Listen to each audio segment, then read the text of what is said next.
اگر کوئی آپ کو اپنا راز بتاتا ہے، کوئی دوست، کوئی رشتہ دار یا کوئی بھی جو آپ کو اپنی زندگی کا اپنا راز بتاتا ہے، تو ایسا سمجھیں کہ وہ آپ کے پاس اپنی امانت رکھ رہا ہے، تو پھر اس کی امانت میں خیانت نہیں کرنی۔ آپ نے اس کا راز جو ہے وہ راز ہی رکھنا ہے، اس کا راز کسی کو بتانا نہیں ہے، کیونکہ اس نے آپ کو کچھ سمجھا ہے، تو اس لیے آپ کو اس نے اپنا راز بتایا۔ وہ آپ پر اعتبار کرتا ہے، بھروسہ کرتا ہے،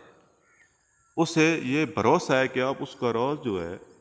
وہ کسی کو نہیں بتائیں گے، اس لیے اس نے آپ کو جو ہے اپنا راز بتایا۔ تو آپ کو بھی چاہیے کہ اس کا راز جو